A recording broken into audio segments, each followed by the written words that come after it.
I'm Erica Lukes, host of UFO Classified. For me, life isn't simply black and white. Life is full of many unknowns.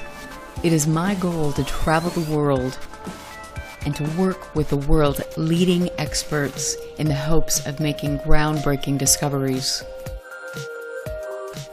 Join me on UFO Classified Friday nights at 4 p.m. Pacific Standard Time, only on KCOR.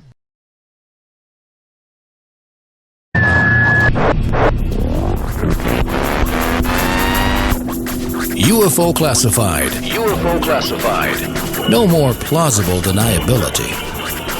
Fact, fiction, or the truth. You decide. And now, the new voice of the high desert, the hostess of UFO Classified, Erica Lukes.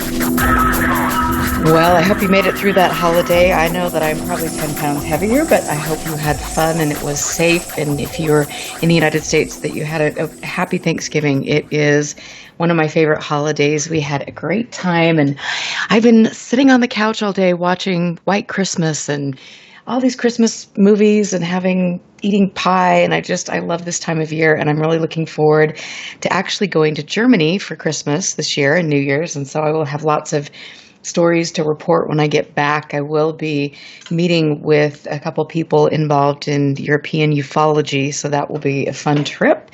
And like I said, I'll be keeping you posted. I also had a couple really great conversations this week with two people, one of whom is my guest tonight. I also touched bases with my friend from Norway, Erling Strand, who is one of the team leaders of Project Heshtalen, and he is telling me that sightings have been increasing over the past year, and they're actually photographing and seeing structured craft during the day. So that is some real interesting news. He's going to be on the show in the next few weeks. I look forward to that. I always enjoy him, and I appreciate the work that they're doing over there. They're actually using science, and they don't jump on the rumor mill. They're doing good work. It's amazing. I just wish we could be like that in the United States. But hey, that's another story. I want to thank all of my friends in chat, and especially Northern UFOs, who goes above and beyond to support UFO Classified.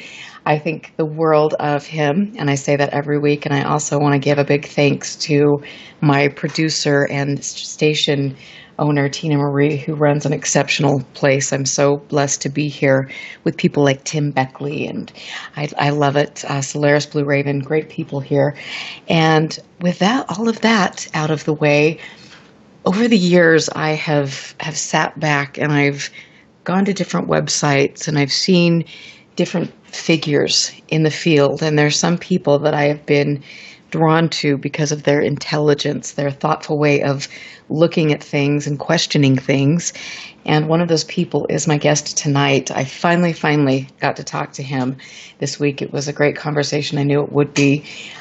Red Pill Junkie, as he is known. Miguel Romero he is a brilliant artist, and he did the cover for A is for Adamski, which is the Greg Bishop book. That cover is so killer. I love it. And one of these days I'm going to hire him to do a cover, commission him to do a cover for one of my books. Miguel writes for the Daily Grail.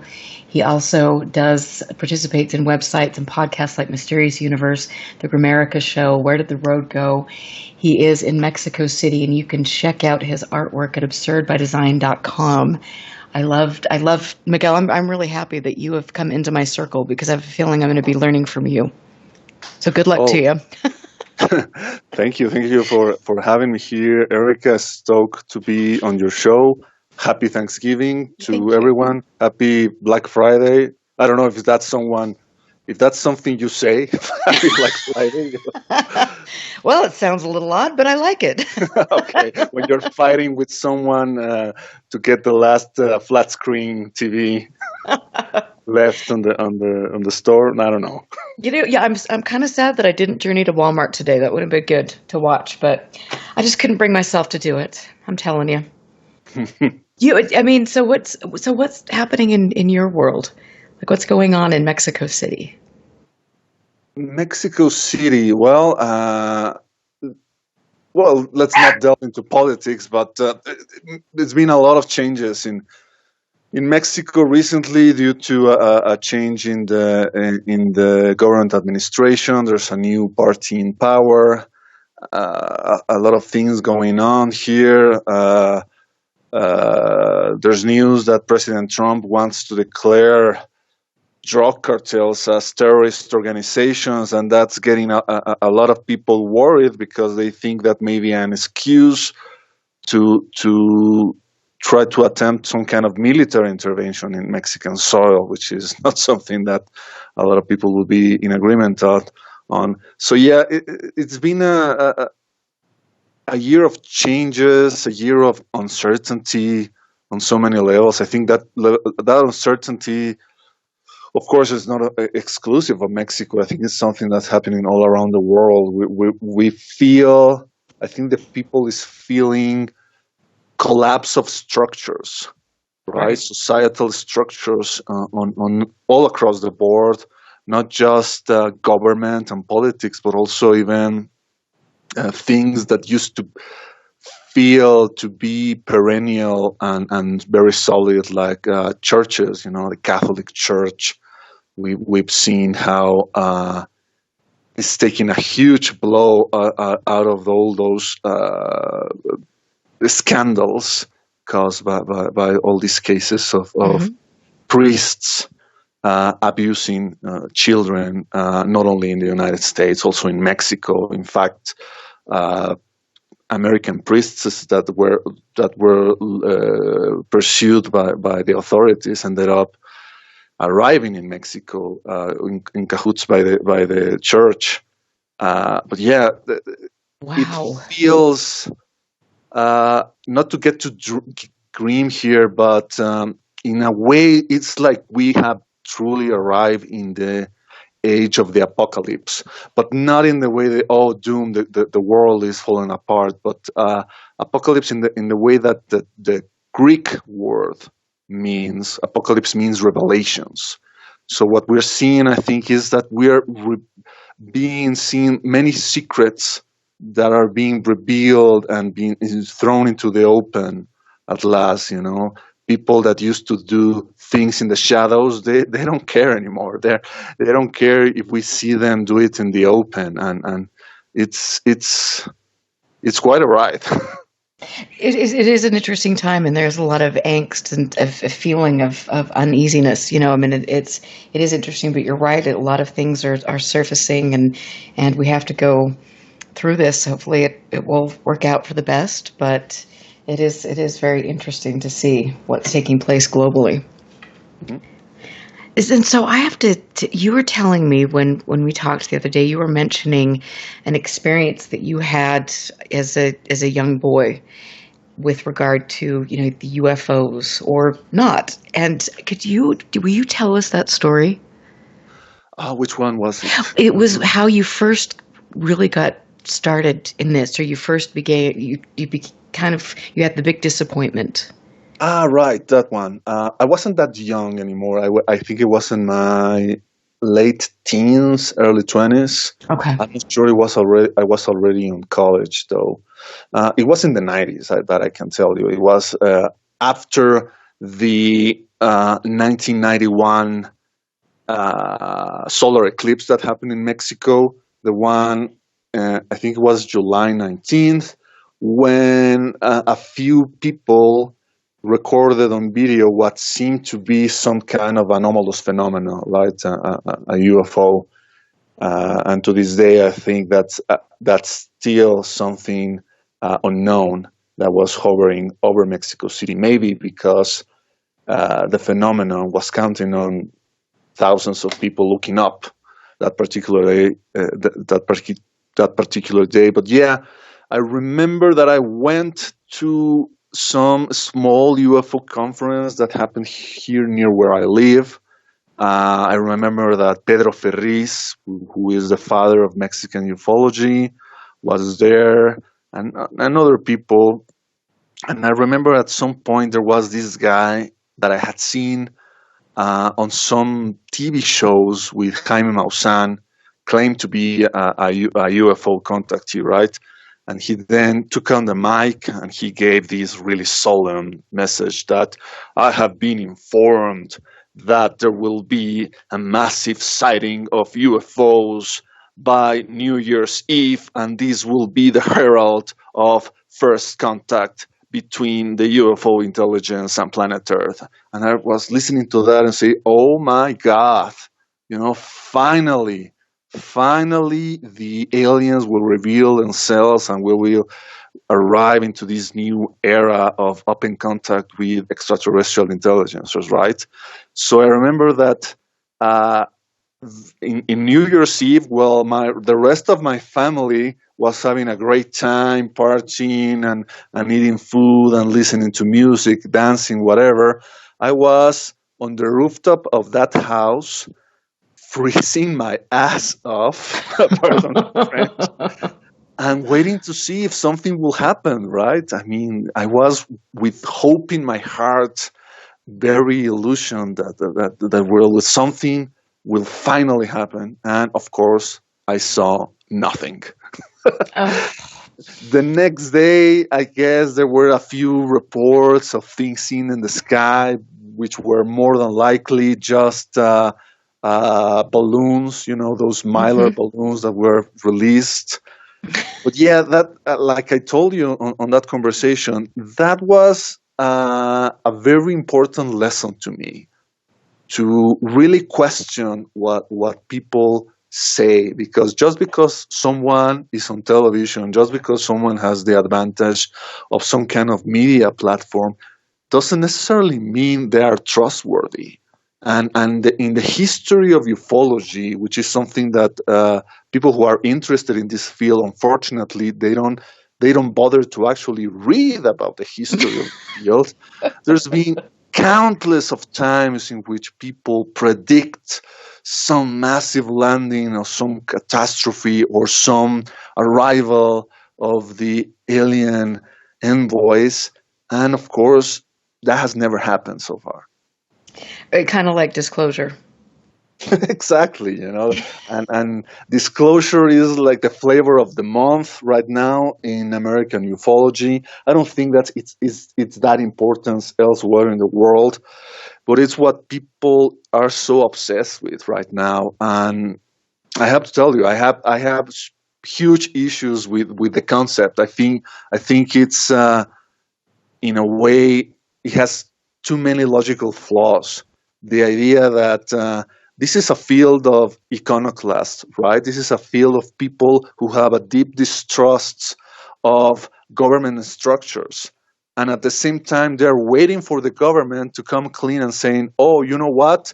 Yes, we were lying to you all along. Yes, the alien exists. So it's almost like some kind of like, I don't know, maybe a psychologist will be better equipped to explain it, how the UFO field acts like some abused child that deep down is still waiting for their daddy to stop beating them, saying, you know what, I love you in the end, and I'm doing all this because I care.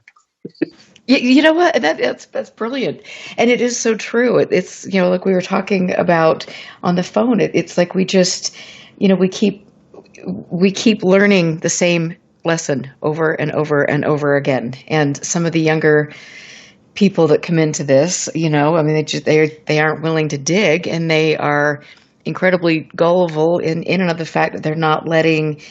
They don't know the history. They don't know the way that the government, or the United States government, U.S. government, has manipulated the topic for, to hide covert operations, to do all sorts of things. And, I think I don't want my government to disclose to me because they haven't been truthful to begin with. They're not going to be. They're just using this for their own game. And I just think sometimes we need to, get a grip. Mm-hmm. Yeah, I remember that I mentioned some of these ideas in an essay that I wrote for this anthology, UFOs Reframing the Debate, edited by Robbie Graham. Some of my best friends contributed to that book. Greg Bishop, Mike Leland, Micah Hanks, Nick Redfern. And what I try to argue is that the UFO phenomenon seems to be, in my opinion, deeply anarchic in nature, right? That it's something that goes against the status quo, societal government structures. So for a government structure to go and acknowledge the reality of something that is completely out of their control, it seems kind of like counterintuitive. Like, what's to gain by doing so? That to admit, yeah, there's something out there that we don't even know what it is, where it comes from, but by the way, it has the power to enter the most sensitive areas in our national aerospace. And by the way, maybe it even has the ability to go and enter into your households. So, but yeah, there's that, and have a nice day.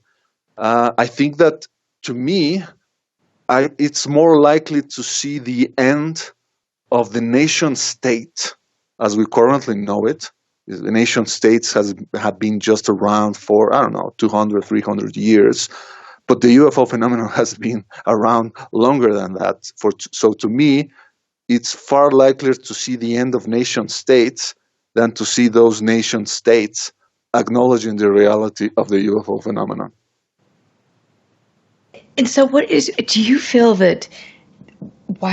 there is so much smoke and mirrors when it comes to American ufology? And do you have that as much in your country?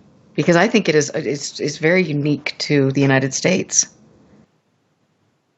Well, maybe or maybe not. I think that when it comes to governments will be prone to utilizing whatever that suits them, for a given time, even if they don't truly understand it, right? Let me give you an example of what happened here in Mexico in the late 1990s.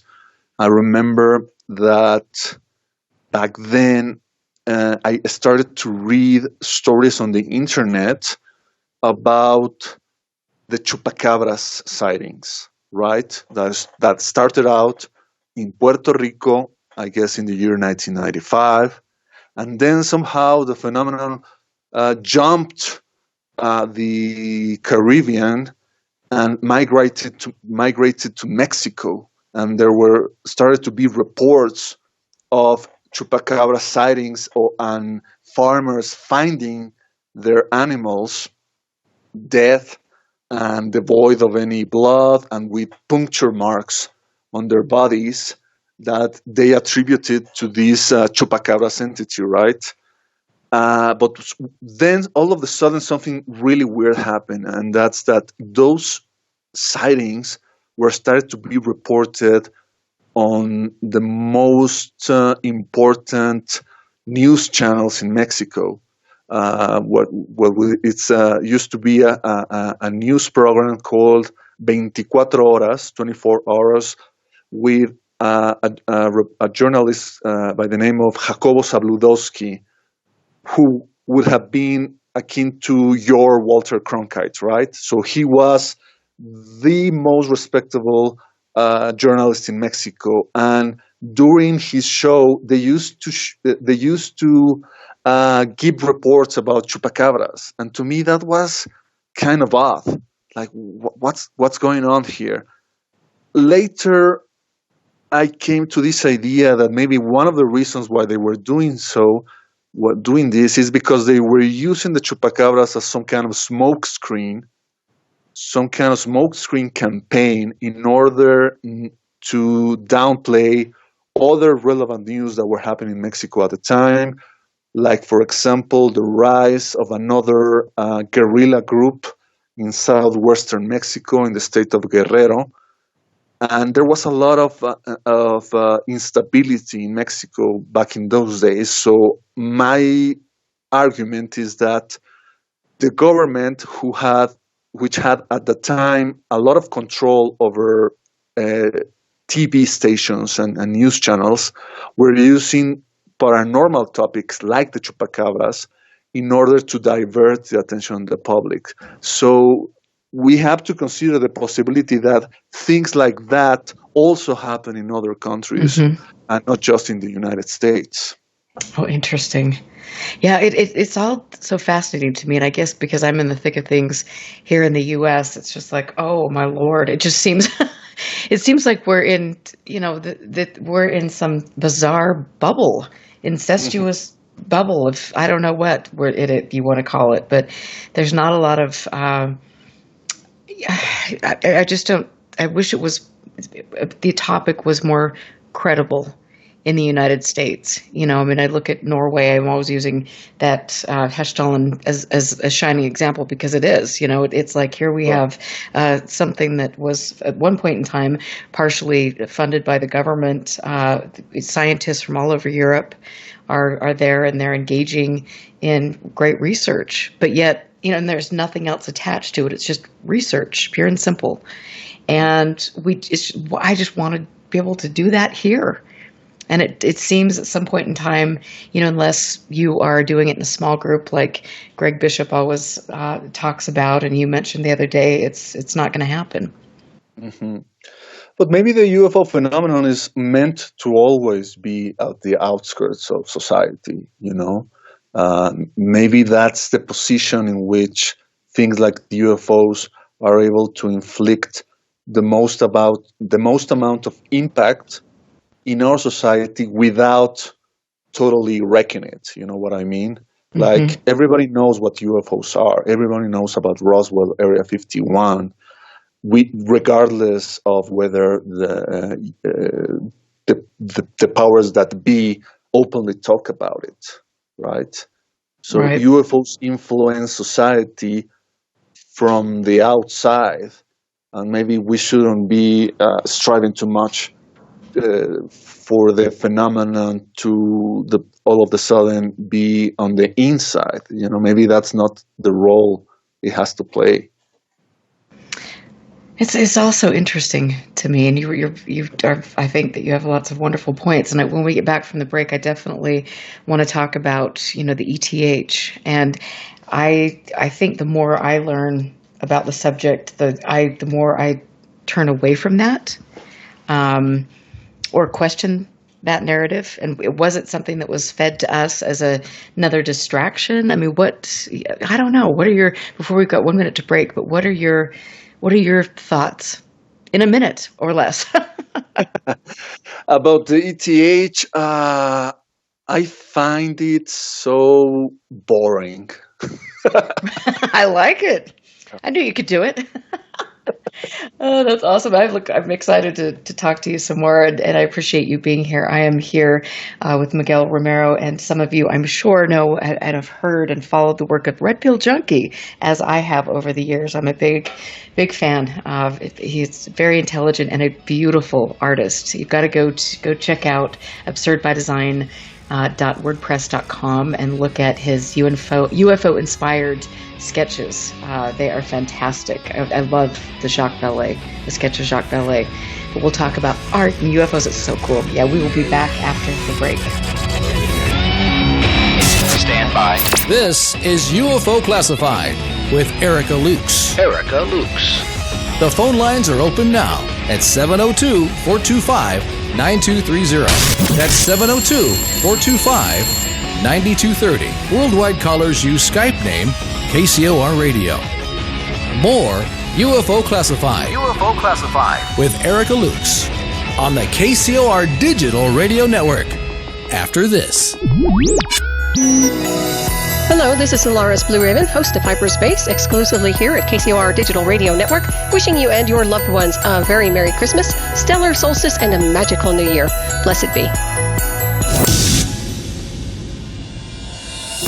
Toxins are everywhere, from the air we breathe to the food we eat and the water we drink. In a world where 80,000 known toxins and heavy metals threaten our very existence, how are you going to protect yourself and your loved ones? Introducing Pure Body Extra Strength, the world's first colloidal zeolite that helps trap and remove toxins as well as heavy metals from your body that are messing with your memory, clarity, sleep, and focus. Don't just take our word for it or the testimonials from our thousands of happy customers. Check out the hundreds of articles and case studies on the National Institute of Health website proving zeolite's powerful ability to remove toxins. For a limited time, listeners to KCOR will receive 10% off their first order. To get started, go to trypurebody.com and enter promo code RADIO10. Again, that's trypurebody.com. Toxic junk is all around us, but now you can take back control of your health and protect yourself by detoxing with Pure Body Extra Strength. You'll be on your way to sleeping better, thinking more clearly, and feeling more energetic. Go to trypurebody.com right now and get started today. Now, broadcasting in digital HD radio. Hello everyone, this is David Cook from the Ghosty Hour, wishing you all a Merry Christmas, and it's time to enjoy a different kind of spirit. But please, do so safely, and have a very happy Christmas with your family. 1, 2, 3, 4! To the KCOR Digital Radio Network. I love the way it sounds. Love the music. I listen all day. The future of radio is here and now. We interrupt to bring you this. Would you like to advertise on KCOR Digital Radio Network? This is what I'm talking about. At a fraction of the cost of traditional radio advertising, why not? Tell them the good news. Whether you need to promote your next book, product, or service, we can customize a package for just about any budget. Finally, there is hope for the hopeless. Why limit yourself to a tiny local market when KCOR can brand you to the world? Here's all you do. Visit KCORradio.com or contact our sales department by email at saleskcorradio.com. We want it now! See the difference with us by letting us work for you. This ain't reality TV! The KCOR Digital Radio Network. Are you ready to go? Turn your radio. It's showtime! You're listening to the KCOR Digital Radio Network. Broadcasting from the heart of Las Vegas, Nevada. Their base is so large it has to draw most of its power from the nearby nuclear fusion plant. The future of radio is here and now. You're listening to UFO Classified with Erica Lukes, where the truth isn't hidden beneath the black lines of a Sharpie. That's the craziest thing I've ever heard. To be on with Erica, call 702-425-9230. That's 702-425-9230. Worldwide callers use Skype name KCOR Radio. Radio contact. Share your thoughts on the show on Twitter by using hashtag KCOR. Or head over to the live chats at KCORradio.com. The audience goes nuts! And now, your host of UFO Classified. Are you ready? Erica Lukes. Erica Lukes. Welcome back to UFO Classified. I want to just give a big thanks to Sword Saint, who loves the show and is going to help keep it on the air and keep it going. All of you mean the world to me. I really, as you know, I believe in what I do so passionately, and there's so much to learn and so much to share. It means the world to me to have your support. So thank you very much. And I also want to say hello to Libertas and Echo and Northern UFOs. And we've got Jim Semivan in the chat room tonight. I'm assuming that was Bob Lazar a couple weeks ago too. But gotta love that. Good times keep on coming. But anyway, thank you, Jim, for being here tonight. That's awfully kind of you. I am here tonight with Miguel Romero, who is also known as Red Pill Junkie. I have watched his work for a long, long time and have great respect for the way he thinks about things and is grounded and shares information. He wrote an article back in 2012, and I believe that was, I need to ask you if that is still available on your blog, but it was about Skinwalker Ranch and an interview that was done on the Paracast about one of the security guards that worked for Bass. And so I really, really thought that was a great article. It was referenced in, I believe, Jack Brewer's blog post that he wrote. Either that or it was Keith Basterfield. They did some great work on that as well. And so, Miguel, I wanted to welcome you back. I'm learning a great deal from you, and it's really interesting to hear about how our different governments can use the subject for manipulation and control. It's fascinating. But I mean, with regard to the I don't know, with the impact UFOs play on society. I mean, keep going with that, because I think that's a really important thread. Oh, thank you. And just to put the record straight, I don't think that article was written in 2012. I think it was written, obviously it was written after the December 2017 New York Times article that disclosed the existence of the AT program. I think it was in probably early 2018 that I wrote it. I will have to check it out.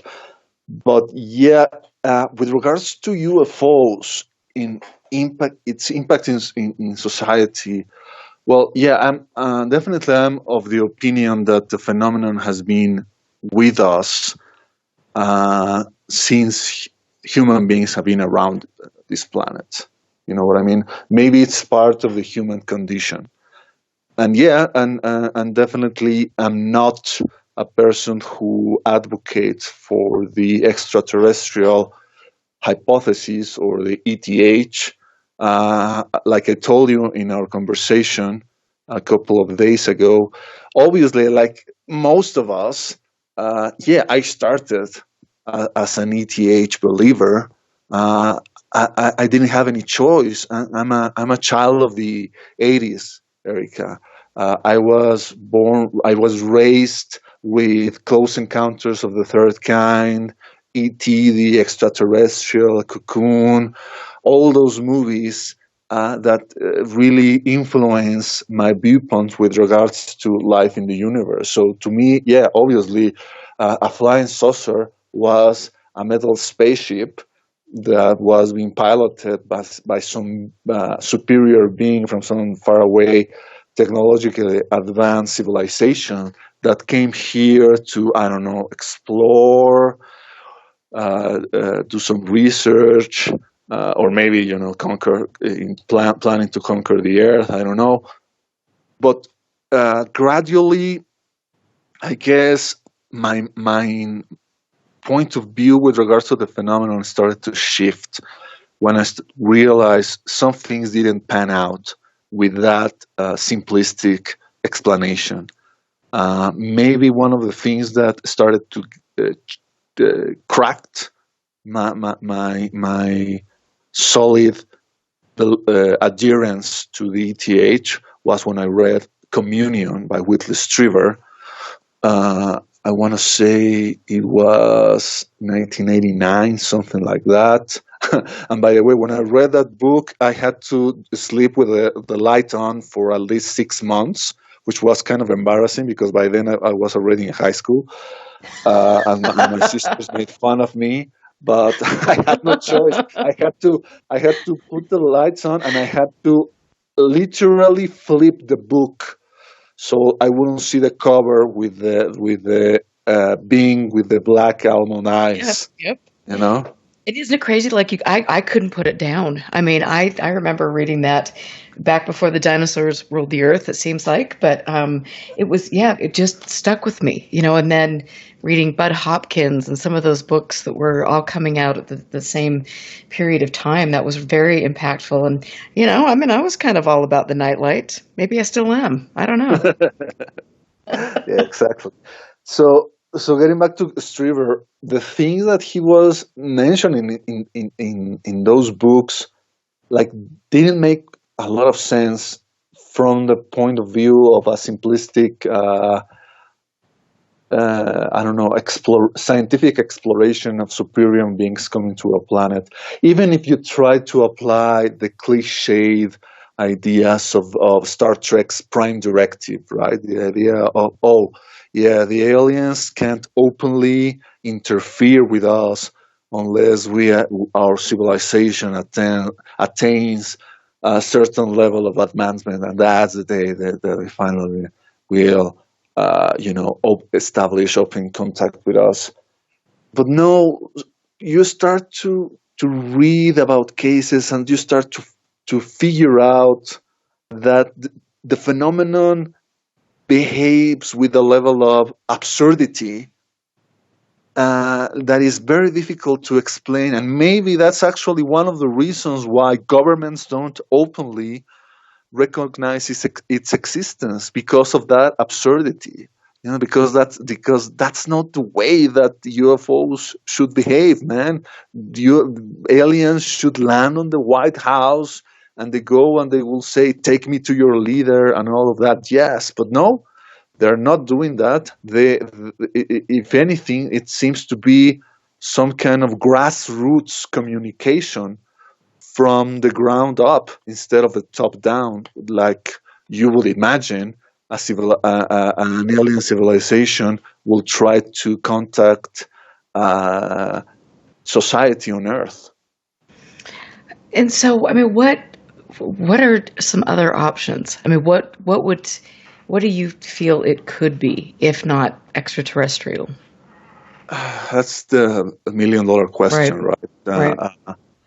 And you could go crazy trying to list the possibilities that people have proposed to try to explain it, like the idea that maybe there's some kind of crypto-terrestrial advanced civilization that existed here on Earth, indigenous to Earth, and for some reason they decided to go and dwell in caverns or in subterranean passages, the way that Mac Tony's proposed in his book, The Crypto-Terrestrial, as a thought experiment, by the way. It's not that Mac was really believing that idea, but I guess it was an interesting theory that he wanted to explore.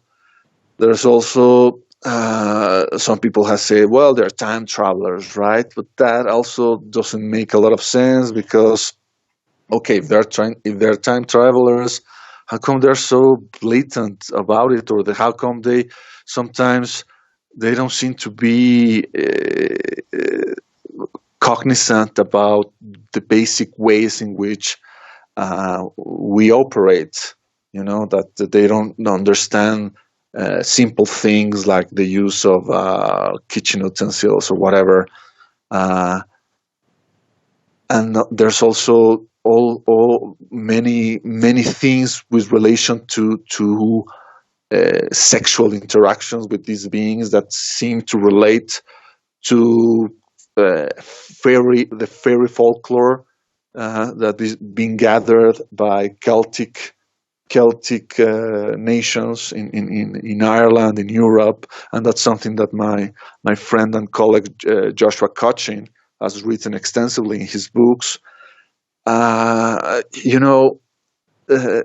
We could go crazy trying to figure out the idea, or maybe another possibility that I also entertain is that maybe Anne Streever, the late wife of Whitley Strieber, was dead on when she reached the conclusion that this phenomenon has to do with what happens to human beings after we die.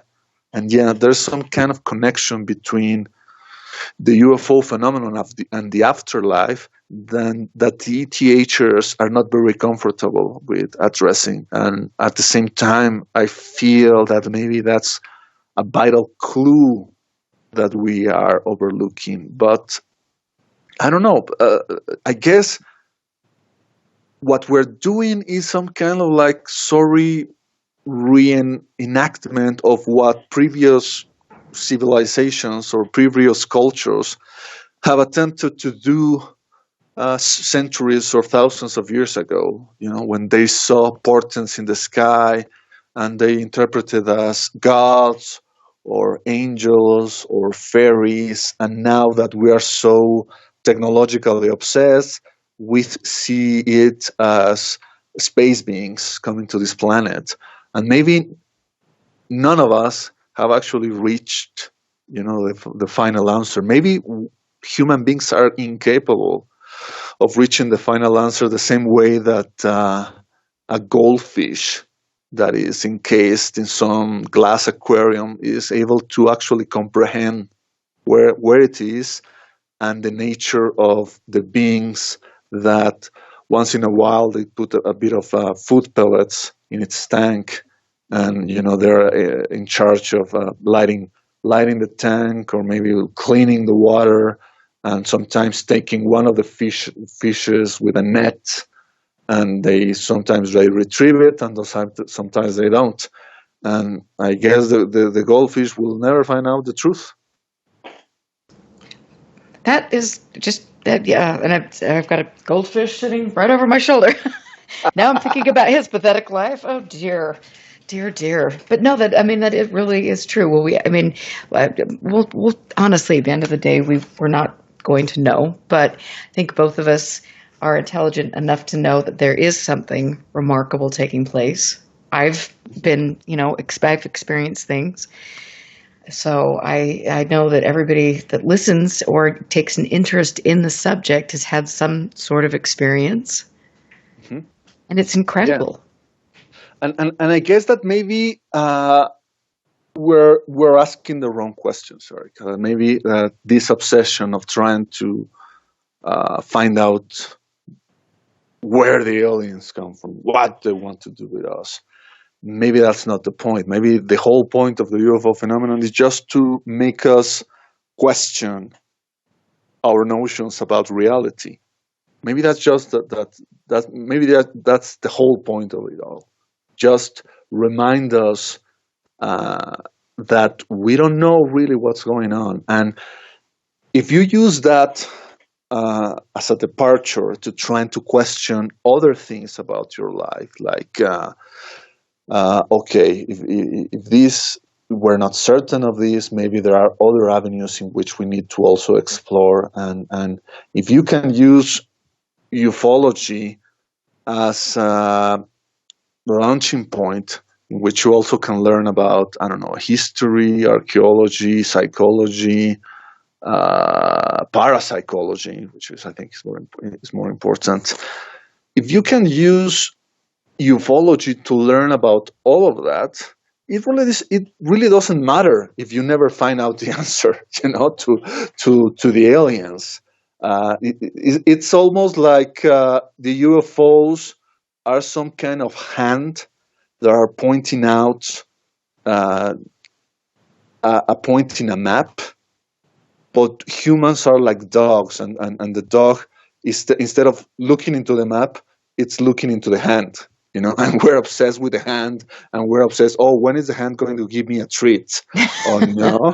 Instead of look, Tommy, I'm putting into these directions so you can go and learn more. Instead of just being a dumb dog.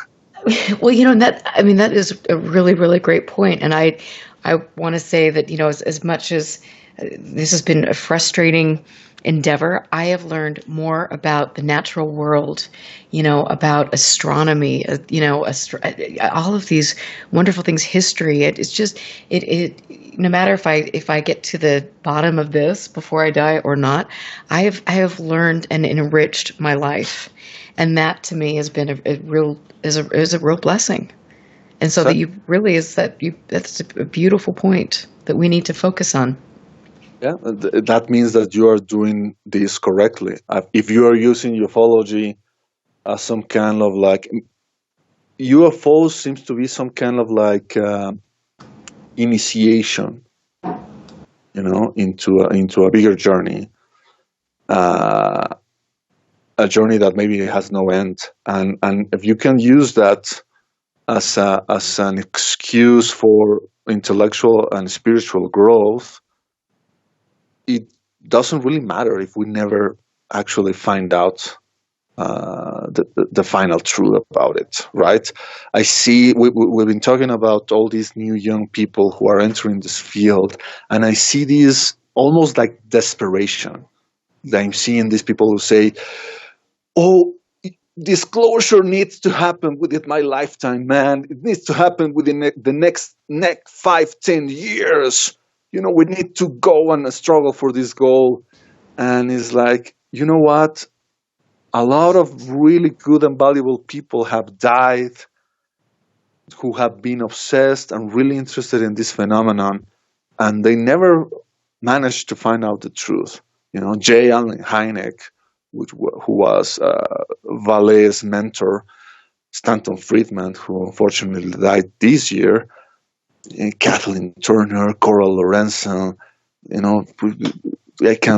we could name many others. James McDonald, yeah. James McDonald, exactly. He got to a point of obsession which I don't think was very healthy. In fact, it was the opposite. So it's also a cautionary tale for people who are entering this field. There has to be some balance, some grounding in your life. Otherwise, you will lose your footing and you will go tumbling down the rabbit hole, and you will never be able to see the light of day again. Absolutely. And I think that's what, we see with people that have been in the field for a long time. I not everyone, because there are, people like Ray Fowler, and there are lots of, and Ray Stanford and different, people that have still, I think, remained relatively grounded, and on top of things. But then, you've got some of the people that I think are probably more in the limelight that kind of lose their, objectivity, and maybe they just decide to roll over and be a mouthpiece for whichever 3-letter agency you could think of. Right. But it's like, or their egos get the best of them, and so they lose their footing that way. But it's a curious process to watch others go through. And you mentioned that the other night. I thought the other day, that was really interesting, just to watch the process of another person who enters this field, and the bumps and bruises that they get along the way, and the way they grow or the way they don't. And that's very cool.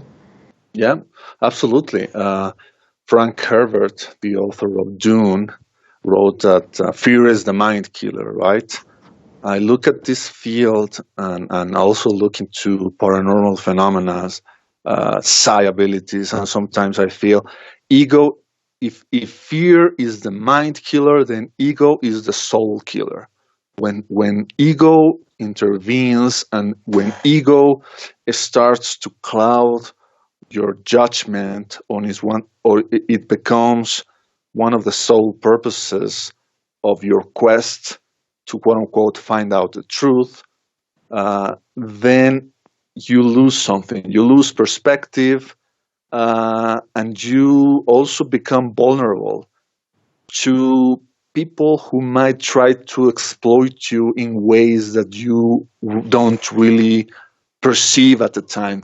One clear example of that, Bill Moore, who was at the time one of the most important UFO researchers in the field in the 1990s, who wrote the first book about Roswell, and people on the inside, within the government, they came to him, and at first they tempted him by saying, you seem to be one of the few people who know what they're talking about. So what they did is they attacked him, or they tempted him by stroking his ego.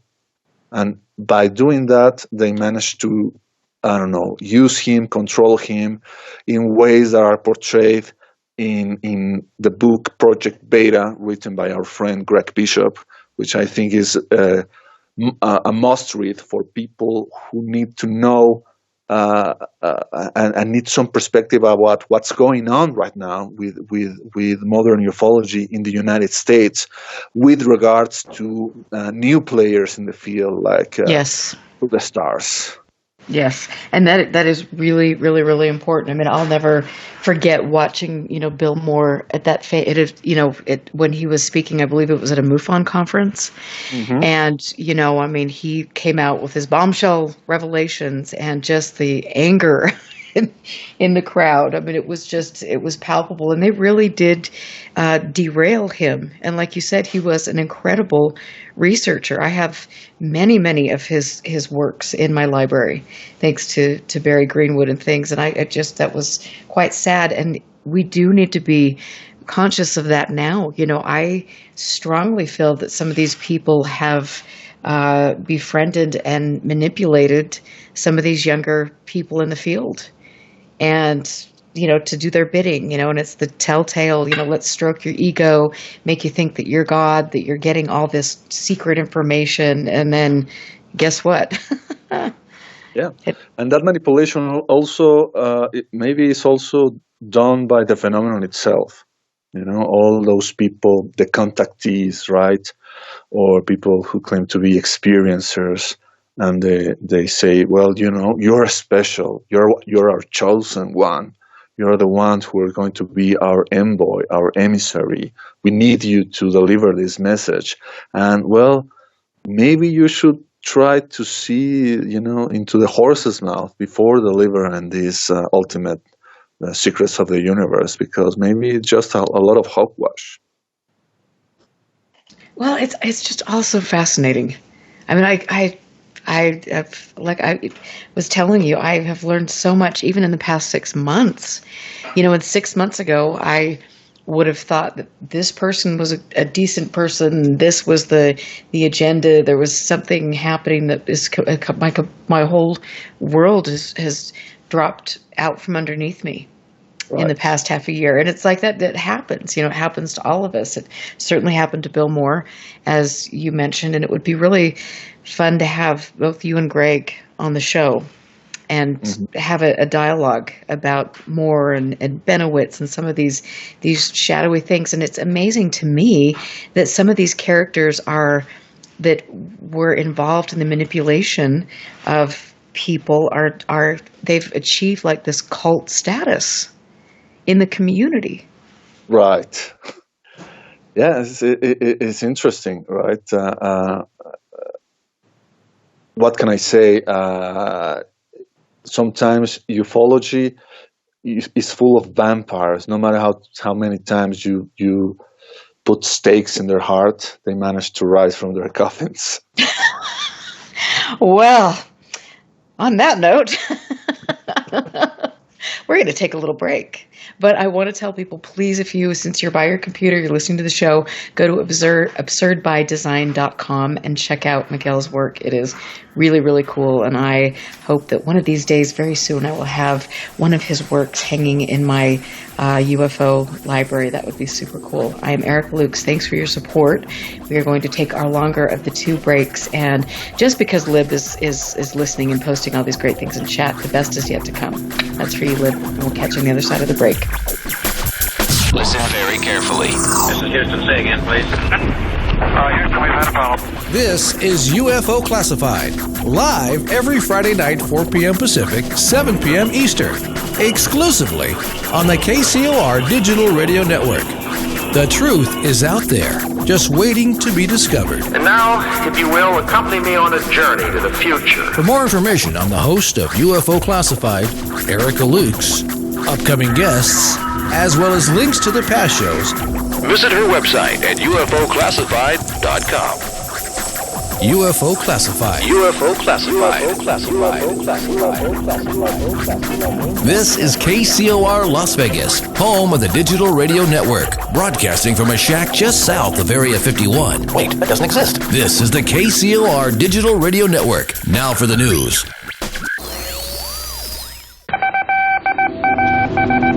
The disc landed at a ranch at Corona, New Mexico. The rancher turned it over to the Air Force. Rancher W.W. Brazil was the man who discovered the saucer. What I thought was a star began coming in my direction at a very rapid rate of speed. The unidentified object, which some sources thought might be a blimp, moved slowly down the Pacific coast from Santa Monica and disappeared south of Long Beach. I saw a UFO, and it went down the river, turned right at the United Nations, turned left, and then down the river.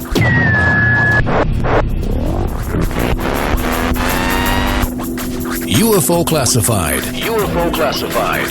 No more plausible deniability. Fact, fiction, or the truth? You decide. And now, the new voice of the high desert, the hostess of UFO Classified, Erica Lukes. Welcome back to the second half of UFO Classified, and I see more of my friends are joining us in chat. I love it, love it. And I want to say a special hello and happy holidays to my friend Irv Brock, who always is so kind and paints beautiful pictures and sends me Christmas cards. He's a very talented artist, and I really enjoy my friendship with him. And I also love getting to know all of you who tune into my show and support the show. I think we have a great respectful community, and all of us are grounded enough to ask questions and not believe everything that we're fed, which is an important thing to do. I also want to give a shout out to my friend who we've been talking about in the first half of the show, Project Beta author and an incredible guy with really crazy taste in music. I think the Hervé Villachez song, Driving Down Hollywood Forever in the Cemetery, that will always be one of my special memories. But Greg Bishop is listening to the show tonight. So hello, Greg. We want to go away. One of these days, we're all going to have to get together. We're going to have to meet in LA and just have a big party, and that would be a lot of fun. Mm-hmm. We'll plan it. But you made some really great and important points in the last part of the show, and you were talking about somebody who was a brilliant researcher like Bill Moore who got sidelined or sidetracked by some of these players that we are still seeing that are relevant in the field today and they've achieved this cult-like status, and that is absolutely crazy to me. And I hope that people who are getting into this subject for the first time really look at the history of the subject and see the same tactics are being used again and again and again. And we need to be very diligent to watch for these things, especially right now with all the games afoot. Yeah, for sure. People need to be mindful that there are all sorts of players who want to manipulate the UFO narrative for their own end, and either being cult-like figures who claim that they have all the answers on the universe and who just need to join their little group and maybe do all sorts of things. And we can talk about, for example, what happened in the 1990s with the Heaven's Gate cult. Marshall Applewhite, who managed to make all these people who were very intelligent, by the way. There was people who were web developers and people who were in the IT business and live in this community, and they ended up killing themselves, poisoning themselves, because they were certain that they were going to be picked up in spiritual form by some alien vessel that was on the trail of the Hale-Bopp comet in 1997. And just maybe as one extreme example of UFO manipulation, but nonetheless, we need to be mindful of that. There's a lot of corpses in the UFO closet. There are, and I think it's really, it is so critical to look at history. And I've been trying to stress this, especially as of late. I've had Barry Greenwood on a few weeks ago talking about this and talking about the way different people, different players can manipulate and have manipulated people in the subject and different things. And that is most unfortunate to see that happen. And I absolutely feel this will be, in 5 years from now, we'll look back at what's taking place now and really understand the manipulation and some of the tactics that were being used to influence people. I have to ask you, what are your thoughts on TTSA? Let's go right into that one. How's that? Maybe you should go get a beer and come back and you can. Exactly. Sometimes I joke with our friend Greg Bishop that the acronym TTSA maybe needs an I and another S embedded there in order to understand that maybe they're just about entertainment, or they're just about dazzling you with things, almost like a burlesque show, if you know what I mean. Mm-hmm. But I remember not really caring too much about Tom DeLonge before TTSA. I knew that he'd been interviewed in a few shows, and I guess I was okay. So this is another celebrity that's interested in the subject. Big deal. But then all of a sudden, when they launched their little enterprise in October of 2017, and I watched the streaming of that launch live. Mm-hmm. I did too. It was weird, right? It was almost like a TED Talk, but without people, clapping. It was that kind of vibe that they wanted to use, and it was like, okay, what's going on here? They're making all these promises that the phenomenon is real, and that the sooner they're going to reveal all these things, and oh, wait a minute, they're trying to bring out the reality of UFOs by way of an entertainment company, and they're combining entertainment with science. How's that going to work out? I was confused by all of that. And then I remember also, I don't know if, I guess the Joe Rogan interview with DeLonge was before the December 2017 article, but it was such a disaster. I mean, Joe Rogan at the time, I guess, was still sitting on the fence with the UFO topic.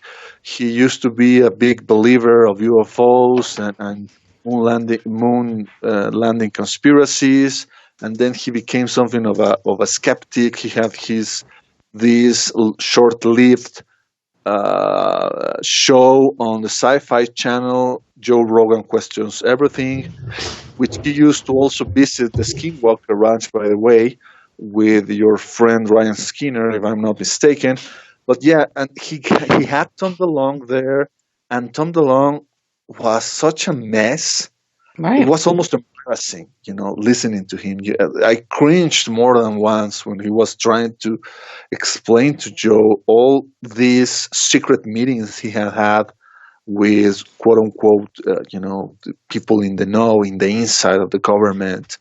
And then when trying to combine those supposed bombshells, when saying things like, oh, by the way, Atlantis was real and the Greek gods were extraterrestrials, and you could see Joe Rogan trying hard not to laugh in his face, and say, get out of here.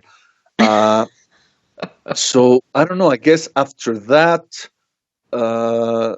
someone decided that Louis Elizondo will be a better spokesperson.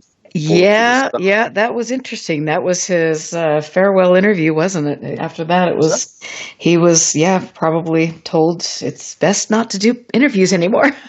Yeah, and then you see these tactics that are kind of confusing and a bit infuriating. I have to admit, of releasing tidbits of information on social media, little, kind of vague tweets by Tom DeLonge that then he deletes all of a sudden, and then they get repeated by their network of fans, and Louis Elizondo also not willing to actually come on the front to address what I claim to be valid concerns with regards to his credentials, right? Right after they had their big premiere of their unidentified TV series on the History Channel, which, by the way, didn't have such great ratings, or the ratings that they hoped for. And then the next Saturday, there was this article written in the Intercept by Keith Clure, putting into question whether Elizondo had actually been the director of ATIP. And instead of him being direct and addressing this and saying, okay, here are my credentials, here are, my letter of resignation, here is the information that can validate that I am who I claim I am. Instead, he resorted to third parties to defend him. This guy, Brian Bender, this journalist who also appeared on pretty much all the episodes of The Unidentified, being the guy who defended Elizondo instead of him. Wow. That was something to me confusing. Like, okay, what's going on? The idea that with To the Stars, it almost feels like one step forward, two steps behind.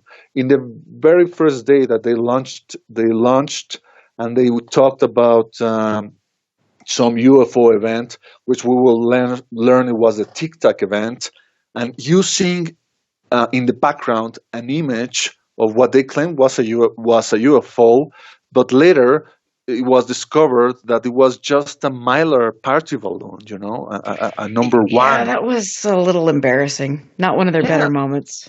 Right, and then they go to Italy to talk to these civilian UFO groups, right?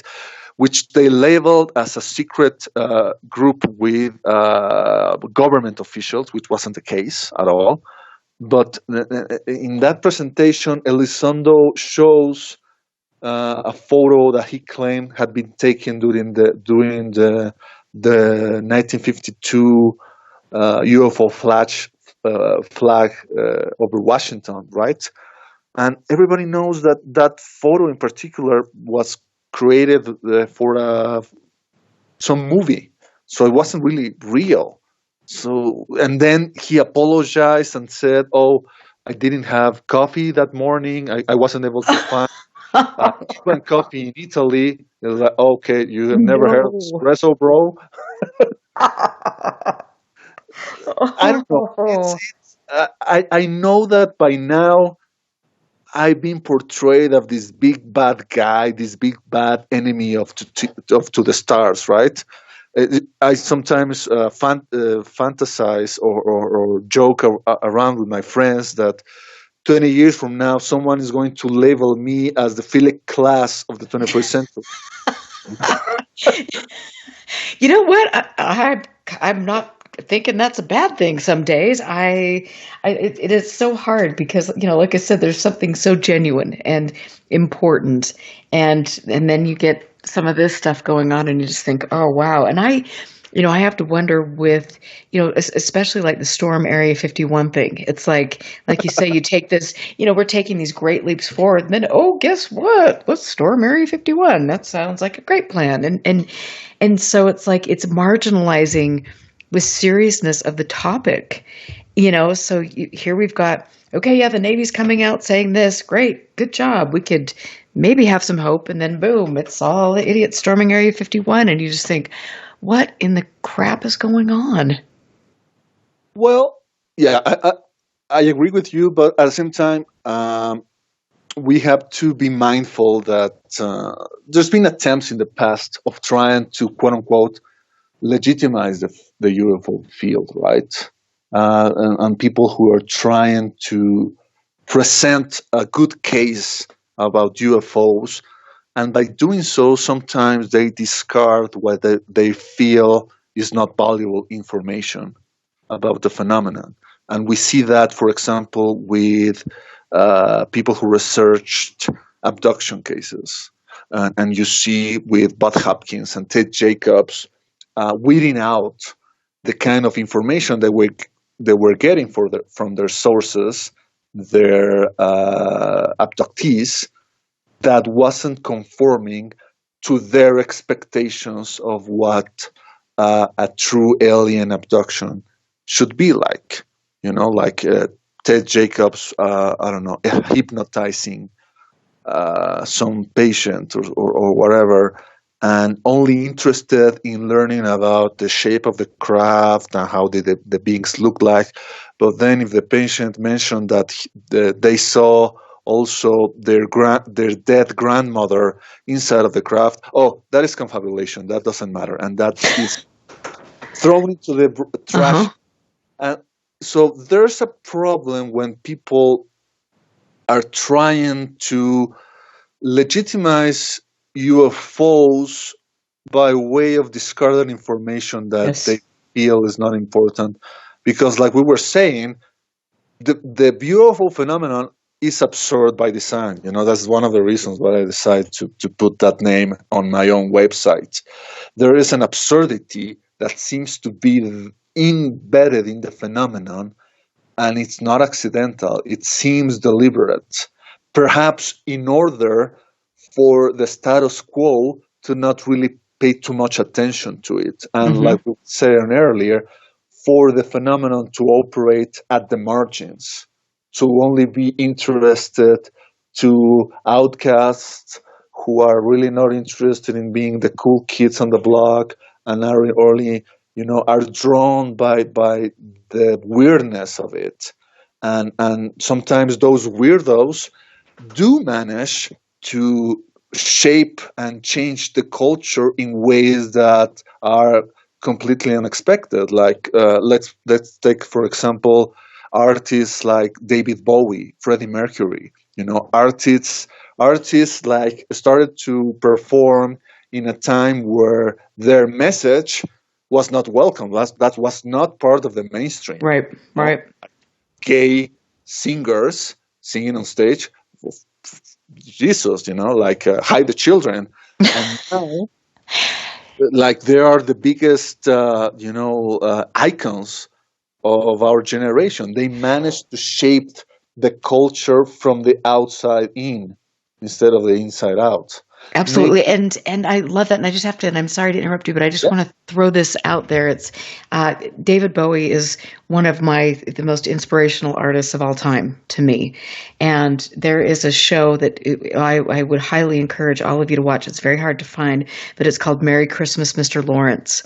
And not only is the soundtrack one of the best soundtracks I've ever heard, but David Bowie's performance in this show is off the chart. So anyway, I wanted to just throw that in there. It's a very obscure movie, but worth watching. So thank you for letting me take that moment. Yeah, he also was very interested in the UFO phenomenon. He had a couple of sightings himself, right? And the explanation that he had for those observations were really interesting.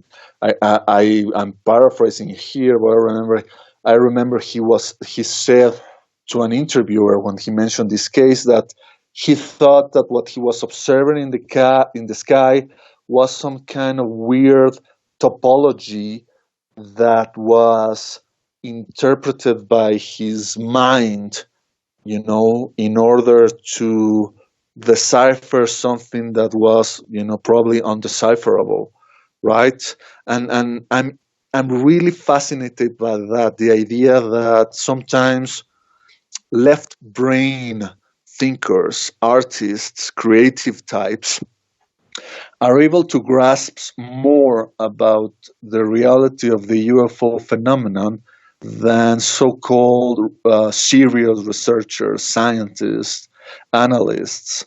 You have people like John Lennon, who also had a UFO sighting during a very liminal stage of his life. When he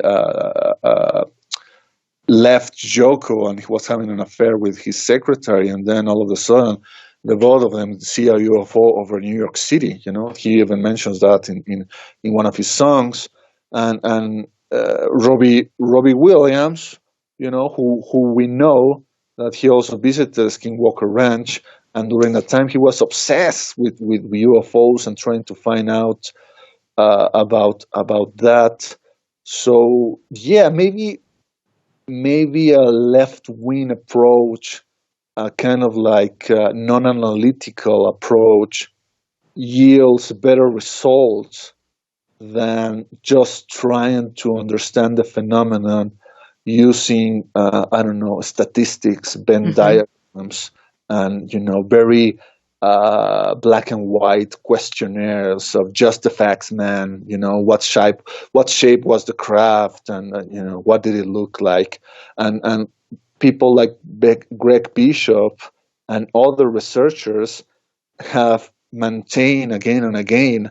Maybe we should ask those witnesses, what were you feeling at the time? What was going on in your life around that time? Were you depressed? Had you slept well? What was going on around you that may have influenced the fact that you managed to witness this thing? And how did it change you afterwards? What happened to you 5, 10, 20 years after you saw this thing in the sky? Maybe people changed their jobs or changed religions of left their marriage and became Buddhists. And that's also something that we need to consider. The fact that people like Jacques Vallée say, instead of trying to find out what UFOs are, maybe it would be better if we try to find out what UFOs do and how they affect us. Right. And that it is so true. I mean, I keep, the whole time you've been talking, I've been thinking about a moment I was at UFO Congress, and I was with Greg Bishop. We were having a party for the speakers and different friends and things, and there was a person from MUFON that was talking about a case that the Navajo Rangers also investigated, and there was a big black rabbit, a 4-foot rabbit. And you look at all of these things that are just so not what people want to bang it into a box and make it become. And I had an interesting experience a year and a half ago when I was out interviewing Junior Hicks and was on my way out to Skinwalker Ranch that involved black animals. It was just one after the other, and it was like, what's going on? This was just, and then the whole evening started off when I opened my hotel room door, and this dust devil went right across the front of my door, and I just am like, oh boy, this is going to be a good one. But we ended up having experiences at over the ranch that were absolutely mind blowing. But there was all this trippiness that led up to it. And it's like those are the details I think most people would omit because they'd be too embarrassed to share them. Exactly. Like, for example, I read something. And I can hear that music, and I'm sorry I've got to cut you off, but we will talk about that when we get back. Perfect. Okay, I am Erica Lutz here with Miguel Romero. We will take a break, and we'll be back. Stand by. This is UFO Classified with Erica Lukes. The phone lines are open now at 702-425-9230. That's 702-425-9230. Worldwide callers use Skype name KCOR Radio. More UFO Classified with Erica Lukes on the KCOR Digital Radio Network. After this. 'Twas the night before Christmas, and all through the house, not a creature was stirring. Why? Anyone? Because they were huddled around the fire, listening to the KCOR Digital Radio Network, home for the holiday special. Brilliant! Starting at 9 p.m. Pacific, Christmas Eve, it's commercial-free holiday music. Yes, this Christmas music. It's joyful and triumphant. Our gift to you from the KCOR Digital Radio Network.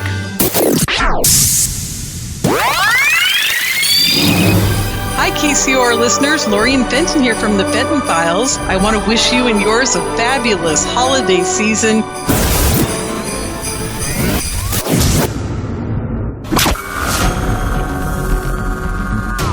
There is a world outside that which we live in, a realm where fact and fiction collide. The Paradigm Matrix. Hosted by Willie Miranda. Every Friday night at 6 p.m. Pacific, 9 p.m. Eastern. The Matrix is everywhere. It is all around us, even now in this very room. The 1-hour show that will surely leave you hanging on the edge of the rabbit hole. The Paradigm Matrix explores a universe of topics from UFOs, cryptozoology, conspiracies, as well as all things paranormal. Enter a world of the twisted and deformed. Friday night, 6 p.m. Pacific, 9 p.m. Eastern. The Paradigm Matrix, exclusively on the KCOR Digital Radio Network, where fact and fiction collide. Alien Deceptions, a suspenseful sci-fi romance thriller by Tina Marie, featuring the tantalizing Erica Jones and the mysterious Russell Hamilton. An out-of-this-world book of fiction based on years of document facts and files the government does not want you to know about. At least, not yet. Alien Deceptions by Tina Marie.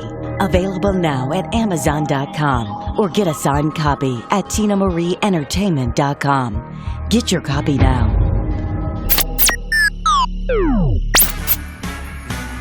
Ho, ho, ho, ho, ho, ho, ho. This is Tim Beckley, co-host of Exploring the Bizarre on the KCOR Digital Radio Network. And happy holiday, Merry Christmas, and a mighty good New Year to all of us here, to all of you there. 1, 2, 3, 4. To the KCOR Digital Radio Network. I love the way it sounds. Love the music. I listen all day. The future of radio is here and now.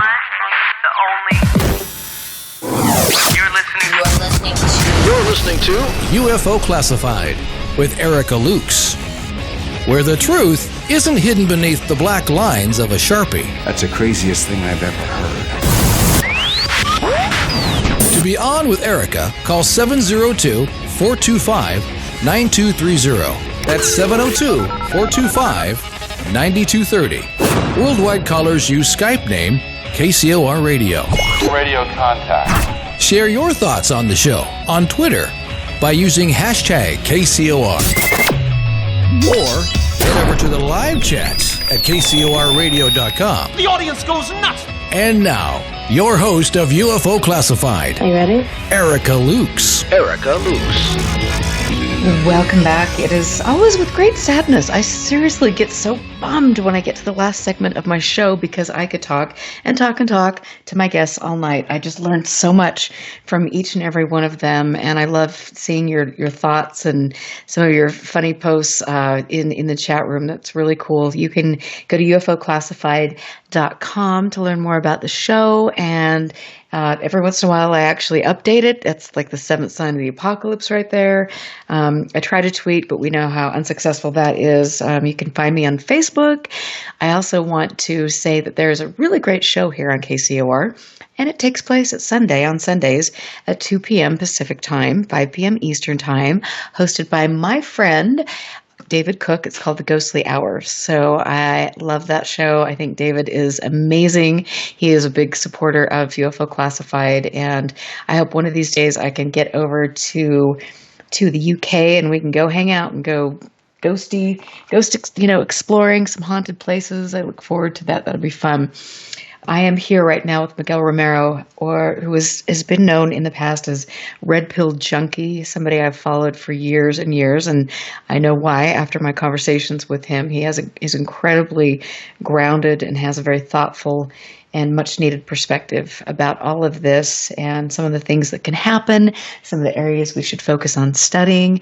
You can go to absurdbydesign.com to check out his beautiful artwork and learn more about him. But Miguel, welcome back. This has been a really fascinating conversation. We've talked about so much, from the players in the field to different artists and perhaps why they have a better connection or more able to connect. And I want to ask you, because we were talking about Bowie and Lennon, why do you feel that some people are more easily able to perceive things like artists? I mean, people that are creative, and are people antennas? It's a great question that maybe nobody will be able to fully answer. there's no denying that with at least the artists that we know of, the successful ones, there is one of the reasons that they start doing art or they start expressing creatively has to do with personal past trauma, some unresolved thing that happens at an early age, and art is some outlet in which they try to resolve their frustration, their feelings, maybe their anger, their sadness. Let's talk about, we mentioned John Lennon, right? And obviously with John Lennon, his father left his family at a very early age, and obviously that marked him for life, right? And that's something that maybe even after he attained the level of popularity that he reached with the Beatles, bigger than Jesus, right? And that's something that maybe all the money in the world and all the fame in the world is not able to cure.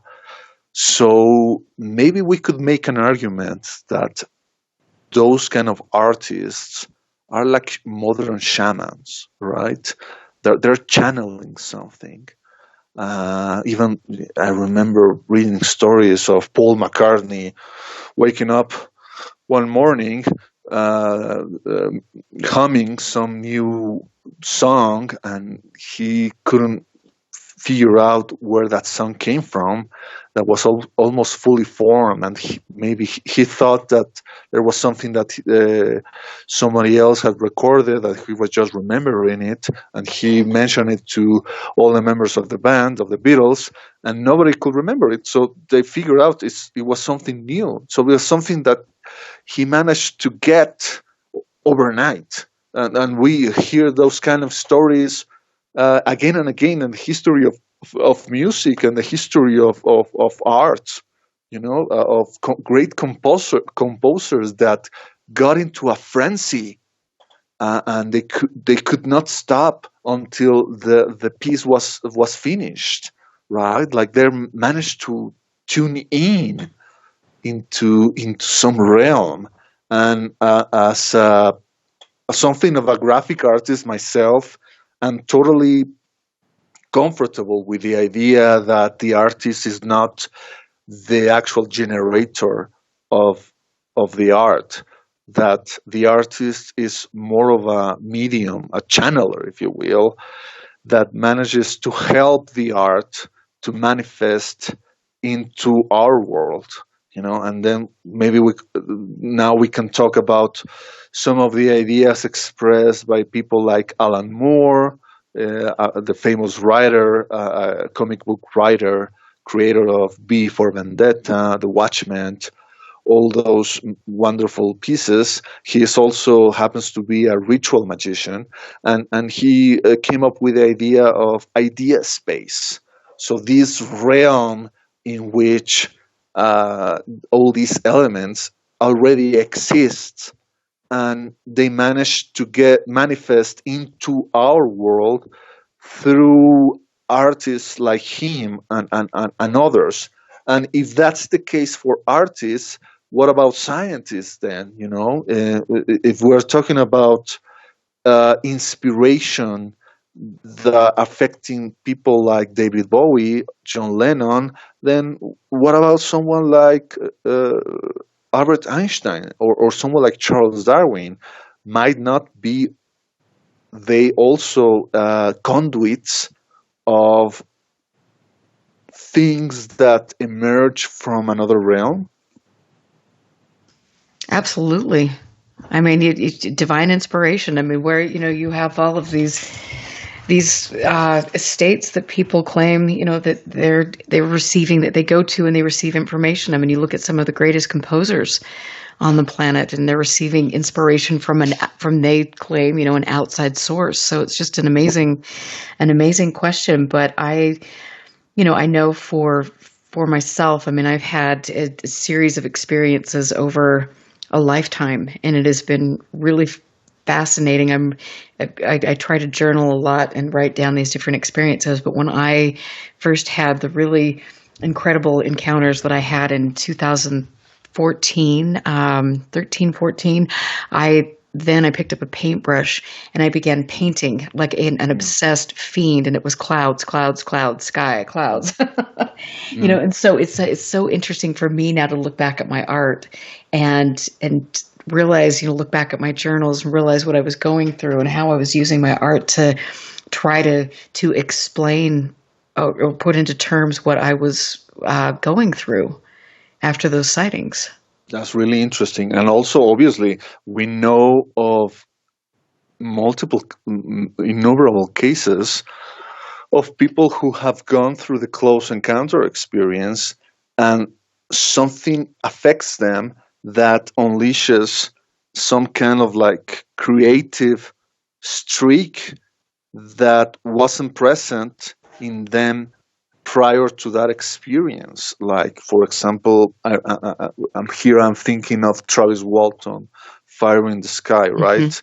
And his friend Michael, who was one of the leader of the loggers, who were there when Travis was taken, or something happened to him in those woods, and all of a sudden the guy managed to become a very good graphic artist, and he was actually the guy who created the illustrations for the book Fire in the Sky. And so what's going on with that? We were talking about music, right? One of the greatest musicians of our era was Prince, right? And he was almost like a musical savant, a guy who was something of an introvert, something of a loner. He was never actually managed to interact well with people, but his mind worked more in terms of musical composition, right? And there's a story that apparently something happened to him at an early age. I don't remember well. I think that story is in some article published by the Daily Grail. Something happened to him, and his mother remembered, and then young priest told him, "Mommy, an angel came to me, right? And everything is going to be right now." So what's going on there, right? Maybe we have to consider many of the things that we take for granted with regards to the development of science and technology. We have to think that maybe there's some kind of intervention that's going on sub rosa, behind our backs. Someone who is pulling the strings behind the veil, like some kind of like Wizard of Oz. And that's something that, to me, it fascinates me.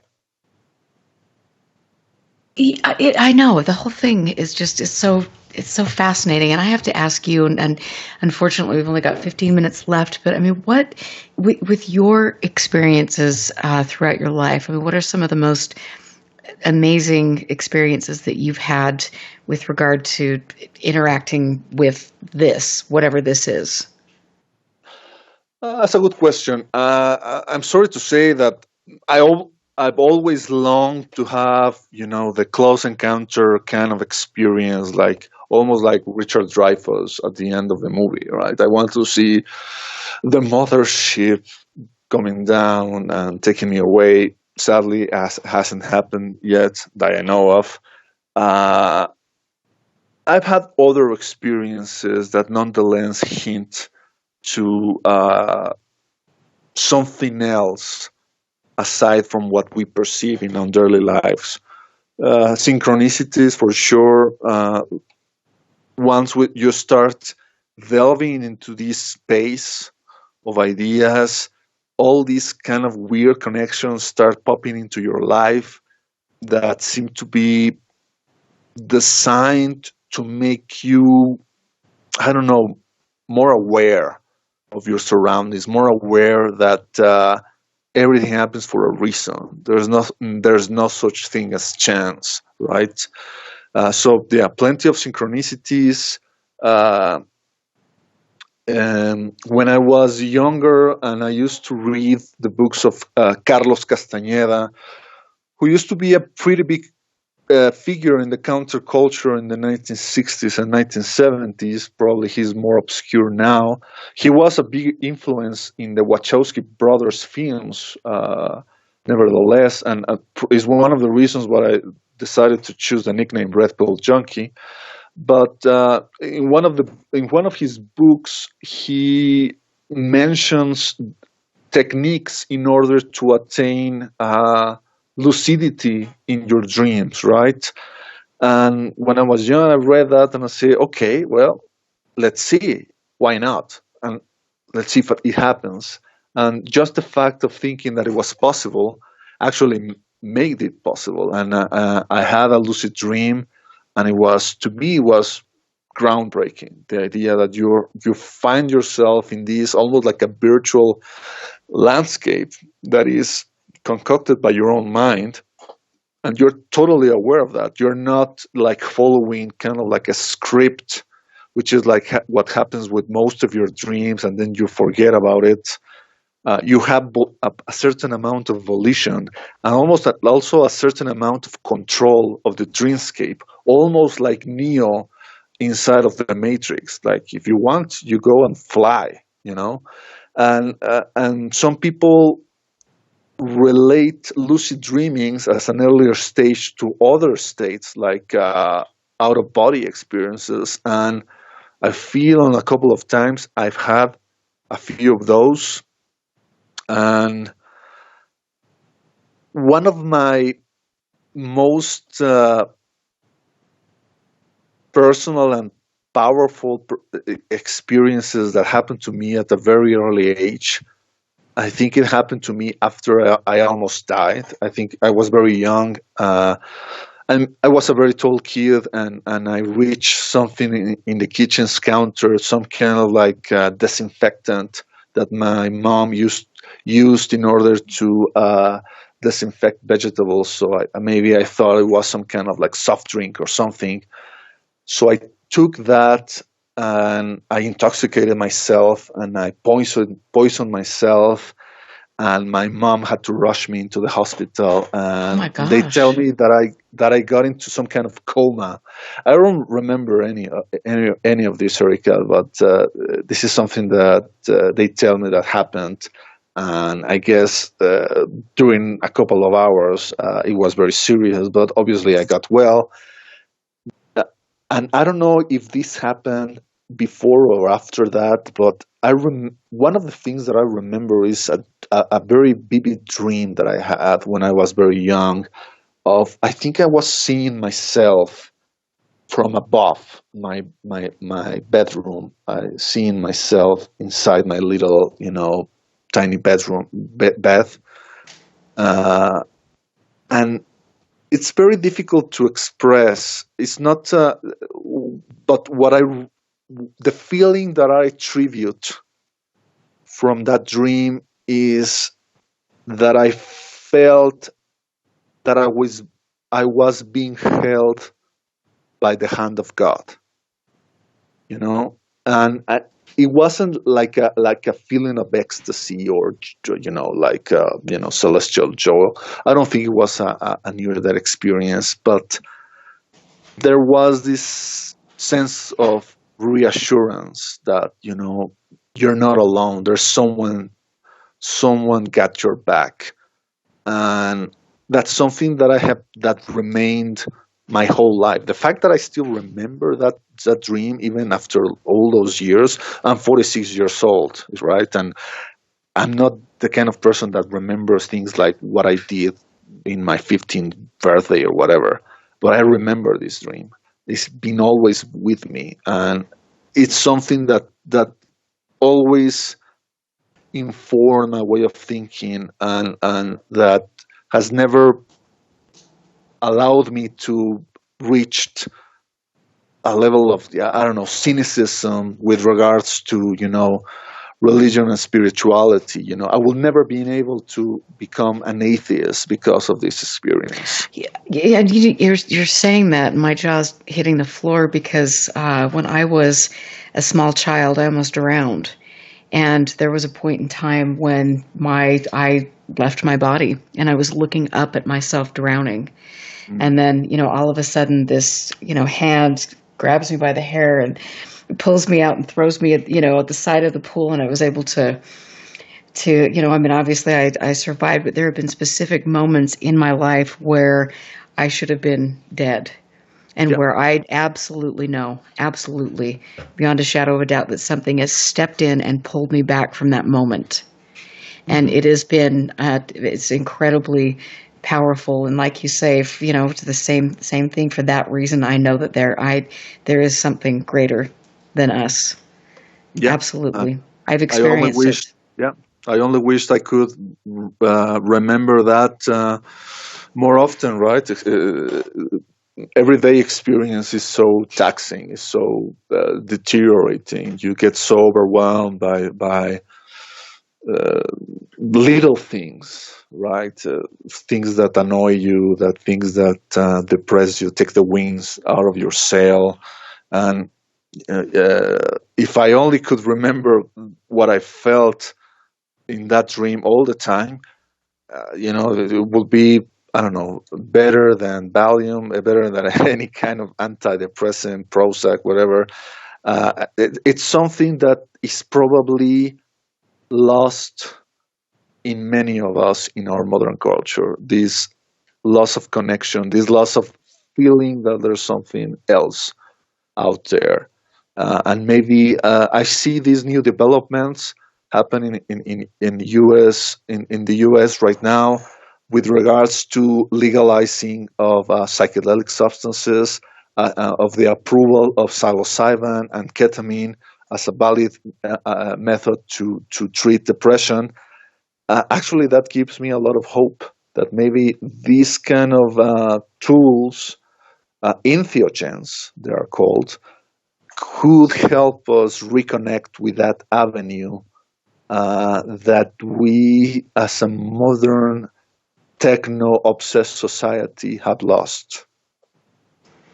Well, and you're right. I mean, and I think this is such a positive, wonderful note to end on, because you do get, you go through your daily life, you have all these experiences, especially in ufology. It can be very negative and very dark sometimes. And then, for me, I go back to, I have to go back to those specific moments in time where it was like, I had one experience where after I'd had the series of sightings over the Salt Lake Valley, as did many other people during this time frame, I was sitting on my back porch one night and I'd overlooked the whole valley. I mean, it was just stunning. And I would go out there every night because it was a very spiritual, sacred thing for me to do, to go out there and look at nature and the clouds and things. And I saw an amber orange sphere that was hovering above the mountain line. I just said,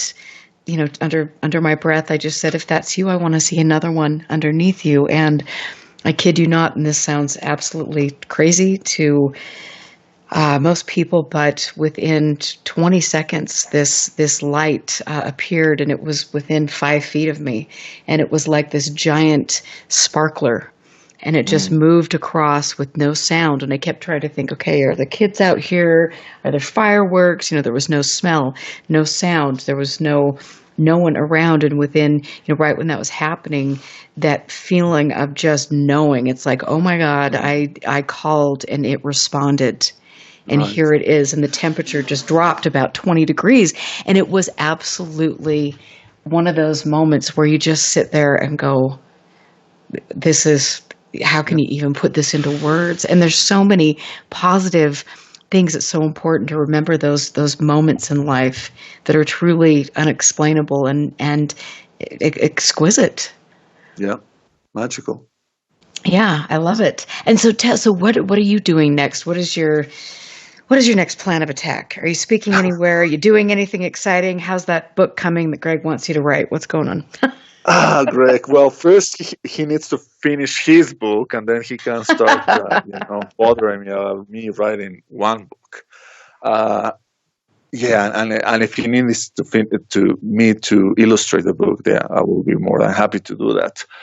But yeah, people have asked me, when are you writing a book? And to be honest, Erica, I feel someone should only be allowed or interested in writing a book when you cannot find a book that you want to read.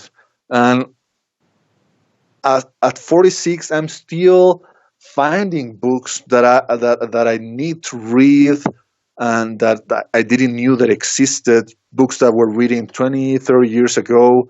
So I have this, dread that, I'm going to write something and then I'm going to find out that somebody else had already, stated what I wanted to say, even better so, like 30 years ago, and I just didn't know about it. I don't know if I'm going to ever write a book. I'm still trying to find something original to say about this field because I feel that I'm only regurgitating what better minds have been saying again and again 20, 30, 40 years ago. I like the way you say it. I think you have a really unique, like I said, I've been a big fan of yours, a follower of your work for a long time.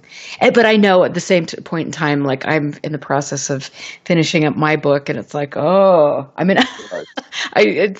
it's a chore. But that's okay. We all have different ways we express things. And And there's one thing that I want to do with Greg Bishop that maybe will see the light of day next year. It will not be a book. It will be something art related. And let's see what happens. That'll be so cool. Thank you for joining me tonight. I'm here with Miguel Romero. I will post links to all of his wonderful work and his beautiful art. Ronnie LeBlanc is up next on Willie Miranda's show. That should be a good one. So definitely stick around. I will catch you next week. Be safe, and we'll see you Friday. Listen very carefully. This is Houston. Say again, please. Houston, we've had a problem. This is UFO Classified, live every Friday night, 4 p.m. Pacific, 7 p.m. Eastern, exclusively on the KCOR Digital Radio Network. The truth is out there, just waiting to be discovered. And now, if you will, accompany me on a journey to the future. For more information on the host of UFO Classified, Erica Lukes, upcoming guests, as well as links to the past shows, visit her website at ufoclassified.com. UFO Classified. UFO Classified. This is KCOR Las Vegas, home of the Digital Radio Network.